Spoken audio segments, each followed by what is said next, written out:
Pria tampan ini dan si gadis cantik sudah mulai dekat bro. Mereka pun mulai mengobrol. Dan ternyata di tempat mereka sedang ada pertandingan manusia melawan banteng yang sangat ganas. Si gadis pun mencoba merayu si abang bro. Dia mengatakan kalau kau lepas 2 kancing bajumu dan kau ubah gaya rambutmu, pasti kau akan terlihat keren. Mendengarnya si abang pun sok cool, tapi dia kesemsem juga. Namun di saat itu tiba-tiba banteng tadi mengamuk. Dia menyeruduk orang hingga pagarnya hancur, sehingga dia pun terlepas.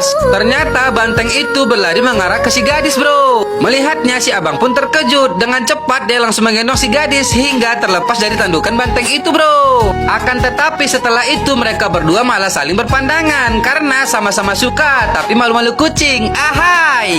Lalu si gadis mengatakan, "Hei, kau mau menurunkan aku atau tidak?" Namun karena posisi yang lagi enak sekali, dengan berat hati si abang pun menurunkannya bro. Hahaha. Doyan juga rupanya si abang ya. Mereka berdua pun terdiam sejenak karena si abang merasa malu. Melihatnya si gadis pun mengajaknya ngopi bro sebagai tanda terima kasih karena telah menyelamatkannya. Si abang pun mulai tersenyum lagi. Tapi si gadis pun merasa malu karena melihat tingkah si abang tampan yang sedang tersenyum dengannya. Dan akhirnya mereka berdua pun pergi untuk ngopi bro. Dengan cengat-cengir mereka berdua pun pergi bersama. Setelah hari itu hidup mereka berdua semakin bahagia. Si abang mengingat kata-kata si gadis. Dia membuka kancing bajunya lalu bergaya. Kemudian mengubah gaya rambutnya. Si gadis pun hanya tersenyum melihat si abang yang merasa pede itu bro. Waduh, begini nih akibatnya kalau malu-malu kucing. Padahal tinggal tembak aja bang, pasti langsung jadi. Betul tidak bro? Hahaha. Dan tak lama kemudian si abang pun pergi dinas lagi bro. Seorang gadis kecil menyapanya, "Aku akan pulang hari ini." Si abang pun senang mendengarkannya. Akan tetapi setelah itu hal yang mengerikan terjadi. Gadis kecil tadi tiba-tiba sesak napas lalu dia kejang-kejang. Melihatnya si pria tampan itu pun sangat kaget bro. Dia langsung mendekati gadis kecil itu dan memeriksa keadaannya. Namun tiba-tiba anak yang lain pun kejang-kejang juga. Dengan panik si abang pun langsung mendekatinya juga bro dan memeriksa keadaannya.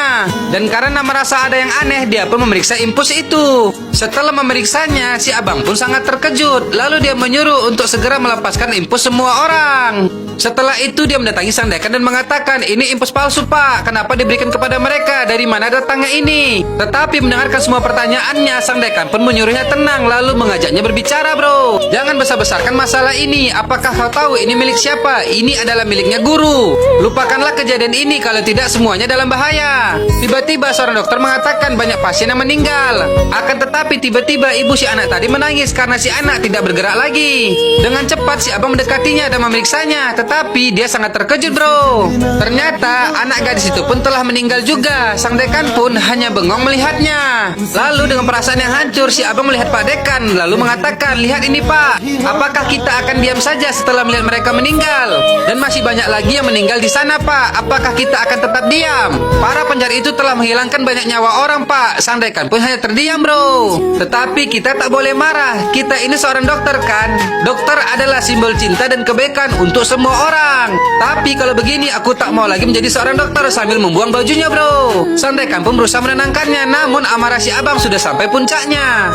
"Aku tak akan diam lagi pak," kata si abang sambil mengambil sebuah infus. "Aku akan menghancurkan mereka." Dengan kesal dia melemparkan infus itu bro. Dan beberapa saat kemudian tersiar berita bahwa si abang tampan telah melaporkan produksi semua infus palsu si penjahat itu bro. Dan karena keberaniannya, semua pabrik-pabrik milik penjahat itu pun ditutup oleh pemerintah.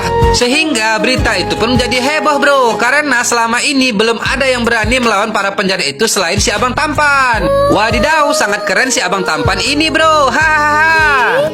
Oke bro, bagaimanakah keseruan selanjutnya? Tonton terus ya, hanya di Snack Video.